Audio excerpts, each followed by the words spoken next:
Drugs కొనుక్కోవడానికి నానా ప్రయత్నాలు చేస్తూ దొంగతనాలు కూడా అక్కడక్కడ ఈ మందుకు అలవాటు పడి డబ్బులు లేనప్పుడు విపరీతమైన ఒత్తిడికి లోనై ఈ దొంగతనాలు చేయడం, ఇది మన మహిళల మెడలో ఉన్న ఈ చైన్లు లాక్కి వెళ్ళడం, ఇటువంటి దురాగతాలు మన విశాఖపట్నం జరుగుతున్నాయంటే చాలా సిగ్గుచేటు. ఈ ప్రభుత్వం మరి ఈ విశాఖపట్నాన్ని పెద్ద రాజధాని చేస్తామని చెప్పి పెంచిన పెద్దలు మరి వాళ్ళకి ఎగ్గు ఏమి లేకుండా ఈ విశాఖపట్నాన్ని సర్వనాశనం చేస్తా ఉన్నారు. నిన్ననే ఒక అబ్బాయి మా ఏరియాలో సుమంత్ అనే ఒక అబ్బాయి, మీకు ఉదాహరణ చెప్తున్నాను నేను, వాడి వయసు కనీసం 22 సంవత్సరాలు కూడా ఉండదు, విపరీతమైన డ్రగ్స్ వాడి మెంటల్ వచ్చేసిందంట. నేను ఇప్పుడు ఈరోజే నా ఫోన్ చూపిస్తాను. నేను మన Visakhapatnam superintendent of police dental అది మెంటల్ కాలేజీ, ఆ మెంటల్ హాస్పిటల్ సూపరింటెండెంట్కి ఫోన్ చేస్తే అతను ట్రీట్మెంట్కి ఇటువంటి విద్యార్థులు యువకులు చాలామంది ఈ మధ్య ఈ హాస్పిటల్లో జాయిన్ అవుతున్నారని చెప్పడం జరిగిందంటే దీని పరాకాష్ఠ ఎంతవరకు ఉందో మనం అర్థం చేసుకోవాలి. మరి ఏపీలో అభివృద్ధిలో నెంబర్ 1లో ఉన్న ఆంధ్ర రాష్ట్రాన్ని ఈవేళ ఈ డ్రగ్స్, కొకైన్, గంజాయి ఇవన్నీ సరఫరా వాడకంలో నెంబర్ 1 చేశారు జగన్మోహన్ రెడ్డి గారు. మరి ఇంత దౌర్భాగ్యమైన పరిస్థితిలో ప్రజలు తెలుసుకోవాల్సిన అవసరం ఏముందంటే మరొక్కసారి ఇటువంటి క్రూరమైన ముఖ్యమంత్రికి అధికారం ఇస్తే ఈ రాష్ట్రం మళ్ళీ అధోగతి పాలు, క్రైమ్ ల్యాండ్ అయిపోదు విశాఖపట్నం. చాలామంది ఉద్యోగులు ఏమనుకుంటారంటే ఎక్కడ ఉద్యోగం చేసినా వారి యొక్క రిటైర్మెంట్ తర్వాత ఈ విశాఖపట్నంలో ప్రశాంతంగా జీవిద్దామని ఎంతోమంది ఇక్కడ ఇల్లులు కట్టుకొని నివసిద్దామంటే ఇప్పుడు వారు రావడానికి భయపడే పరిస్థితి క్రియేట్ చేశారు. ఎంత చక్కని వాతావరణం! ఈ విశాఖపట్నాన్ని అమెరికాలో ఉన్న శాన్ ఫ్రాన్సిస్కో టౌన్తో పోతుంది. మనం సేమ్ అదే లక్షణాలు ఉంటాయి ఇక్కడ, మేము చూసాం. అటువంటి విశాఖపట్నాన్ని ఈ డ్రగ్స్ మాఫియాగా తయారు చేసిన ఈ ప్రభుత్వాన్ని ప్రజలు కానీ దించకపోతే మన జీవితాలు మనమే నాశనం చేసుకున్నట్టు అవుతుందని చెప్పి మీ ద్వారా ప్రజలకు మనవి చేస్తున్నా.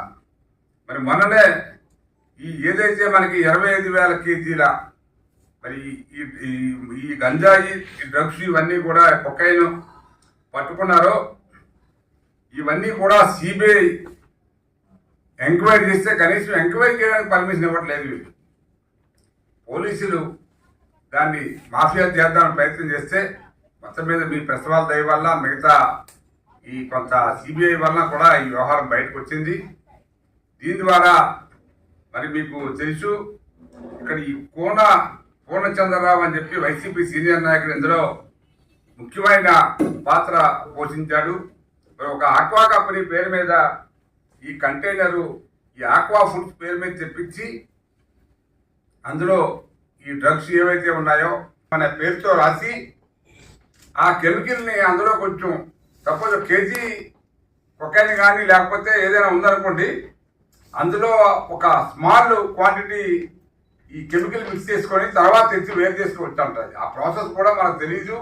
అంత ఘోరంగా 25,000 కేజీల్లో మరి కేజీకి 100 గ్రాముల చొప్పున మిక్స్ చేసి తెచ్చారట. అది ఎంత నీచమైన, మరి కనిపెట్టలేకపోయింది, గవర్నమెంట్ కూడా కనిపెట్టలేకపోయింది. అంటే బ్రెజిల్ నుంచి ఎక్కడ దాకా వచ్చింది. మరి బ్రెజిల్ నుంచి వచ్చిన కంటైనర్నే మనం స్ట్రైట్గా వచ్చిందాన్నే మనం పట్టుకోలేకపోతే ఇక మామూలుగా దొడ్డిదారుల్లో వచ్చిన ఎన్నో గంజాయి, కొకైన్, మిగతా చాలా ఉన్నాయి, హెరాయిన్, ఈ మార్పిన్, ఇవేవో రకరకాల మందులు ఇందులో రాశారు.